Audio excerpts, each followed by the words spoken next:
Je travaille dans une station essence en Pennsylvanie rurale. C'est un boulot ennuyant, mais très simple, et puis ça paye correctement. Quelques semaines plus tôt, un nouveau type est arrivé. Je vais l'appeler Jérémy. Jérémy est étrange. Il a 25 ou 26 ans et il parle très peu. Mais cet homme a le rire le plus effrayant que j'ai pu entendre. Mon patron et moi l'avons tous deux remarqué, mais ça n'a jamais été réellement un problème, donc il n'y avait rien à faire à ce propos. Les clients ne s'en sont jamais plaints et il a toujours très bien fait son travail. Jusqu'à il y a quelques semaines, en tout cas. C'est là que certaines choses ont commencé à disparaître. Le vol commis par des employés peut être un problème dans n'importe quelle entreprise qui vend des produits à des clients. Et il n'y a qu'une personne à la fois qui travaille dans cette station-service, car elle est minuscule.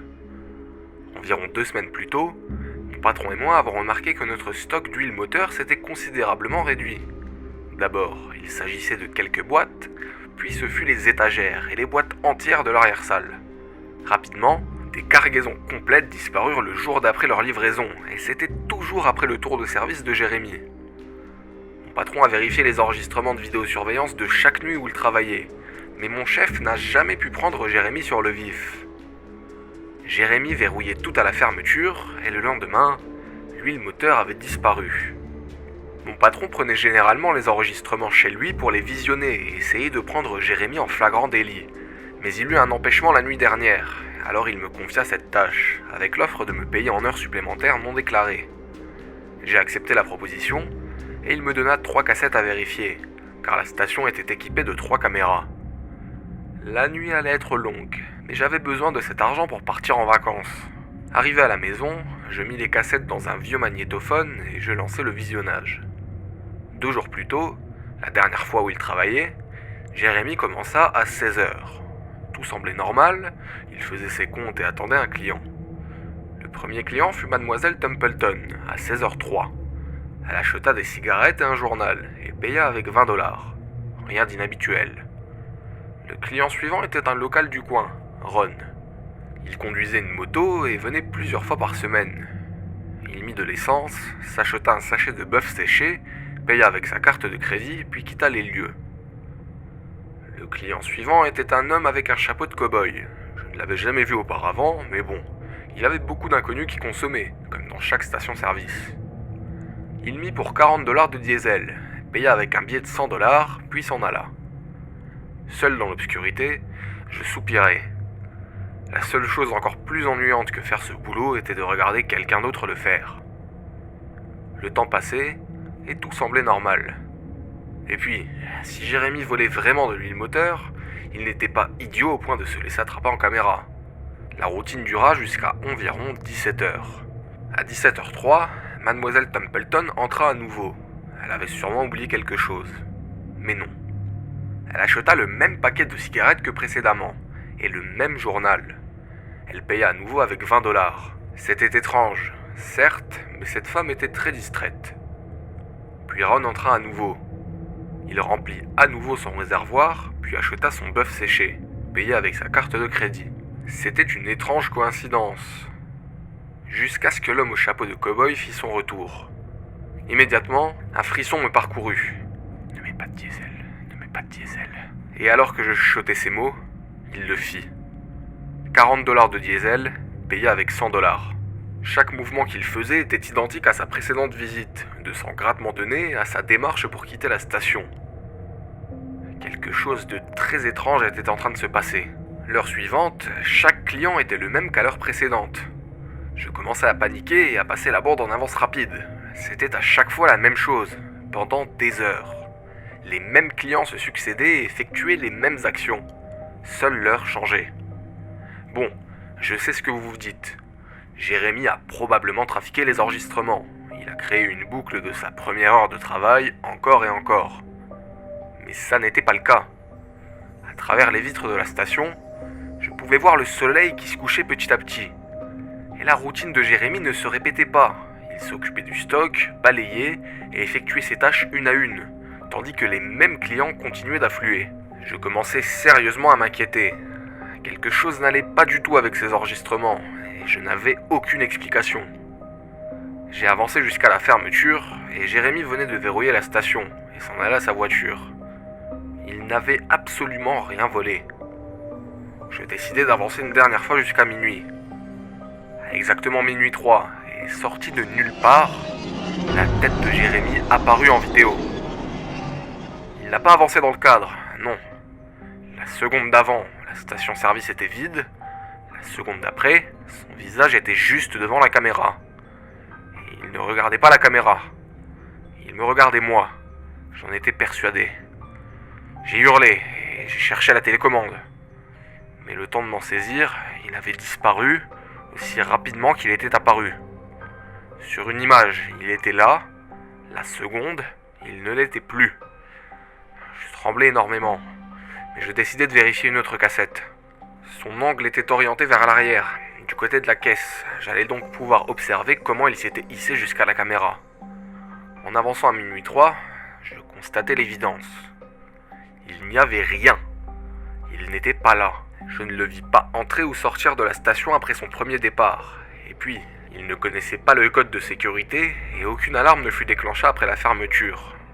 Ce que je vis, cependant, c'est qu'à minuit 3, toute l'huile moteur disparut instantanément de l'étagère, comme le visage de Jérémy sur l'enregistrement précédent. Envolé d'une seconde à l'autre. Éreinté, j'éteignais le tout pour aller dormir. Mais impossible de fermer l'œil. Mon corps était épuisé, mais mes pensées affluaient. Cet enregistrement était sans aucun doute la chose la plus effrayante et dérangeante que j'avais vue. Bon, je travaille dans quelques heures. Mon patron m'a demandé de ramener les enregistrements et de lui dire ce que j'avais découvert. Mais franchement, qu'est-ce que j'allais lui dire ? Jérémy travaille juste après moi ce soir, et le plan de mon chef était de venir juste après mon départ pour le confronter. Car je suis supposé être celui qui le prend sur le fait en train de voler. Je ne sais vraiment pas quoi faire. Je suppose que je vais devoir montrer les enregistrements à mon patron. Mais je ne veux pas les visionner avec lui. Je ne veux plus jamais revoir ça. Et je n'arrive pas à effacer l'image de Jérémy qui sourit à la caméra. Son regard plongé dans le mien. C'était le regard le plus malsain que j'avais pu voir jusqu'ici. En tout cas, je vais essayer de dormir un peu. Je vous tiendrai au courant de ce qu'il se passe. Mise à jour de 14h49. J'écris depuis mon téléphone, désolé par avance pour les fautes. Mon patron vient de finir de regarder les vidéos. Je l'avais prévenu, mais c'est toujours plus surprenant quand on est confronté à l'inexplicable. Il est complètement terrifié, et je le suis encore.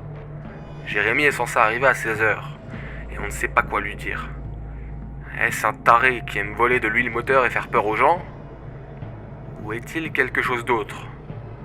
Je ne sais pas, ça paraît complètement dingue, mais pensez-vous qu'il pourrait être impliqué dans cette espèce de boucle temporelle ? Rien qu'à la façon dont il est apparu à minuit 3, c'est comme s'il savait que je regarderais.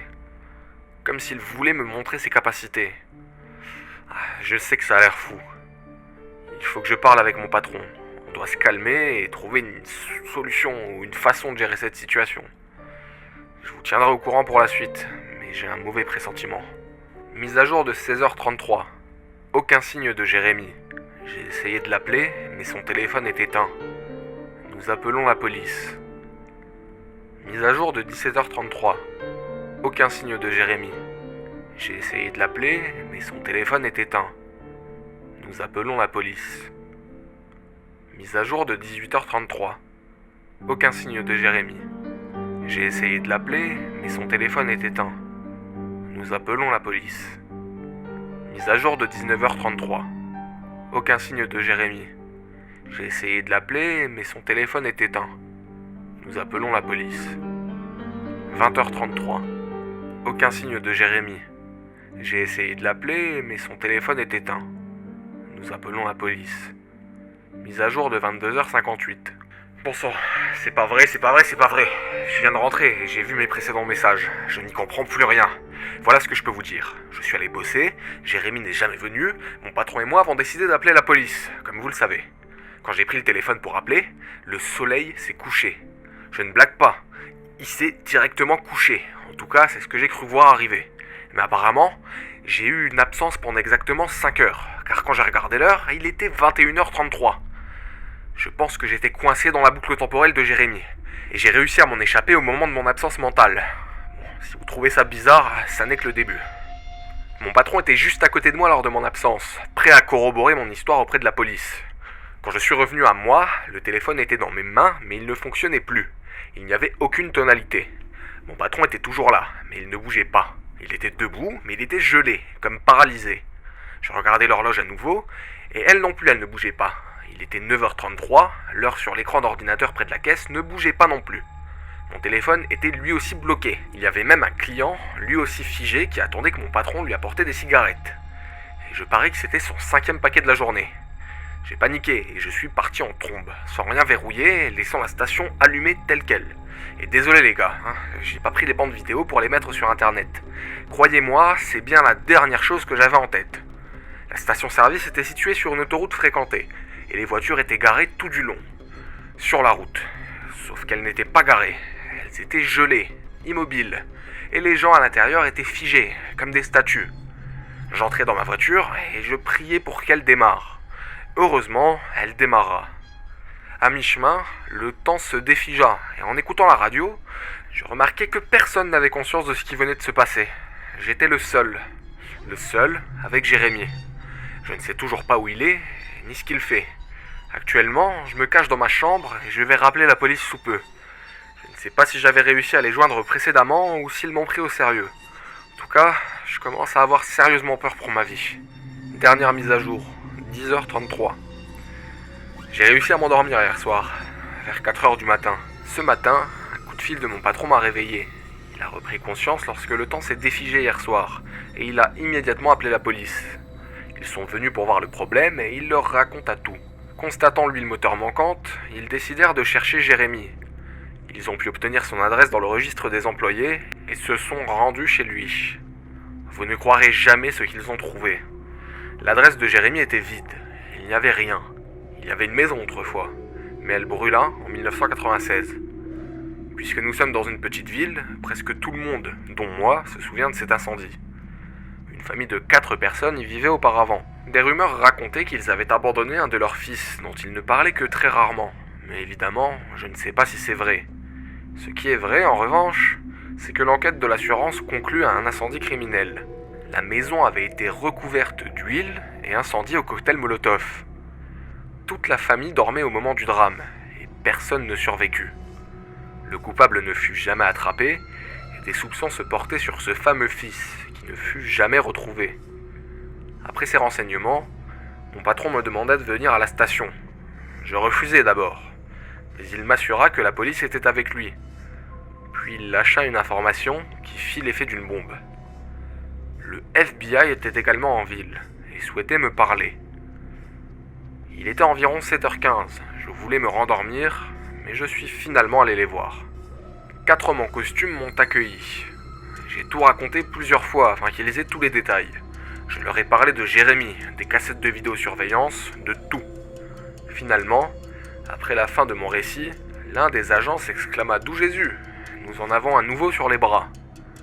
Puis ils m'ont fait signer tout un tas de papiers qui stipulaient que je ne devais parler de ça à personne. Donc je ne peux pas vous en dire plus.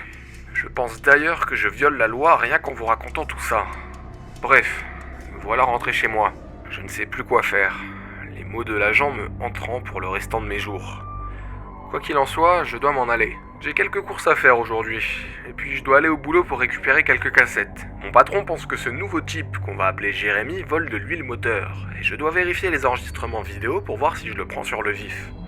Bon, j'ai d'autres choses à faire, mais il me paye en heures supplémentaires non déclarées, et j'ai besoin de cet argent pour partir en vacances. Ça devrait être simple, l'huile moteur disparaît juste après son service. Je n'ai qu'à regarder les enregistrements, le prendre sur le vif, et c'en sera terminé.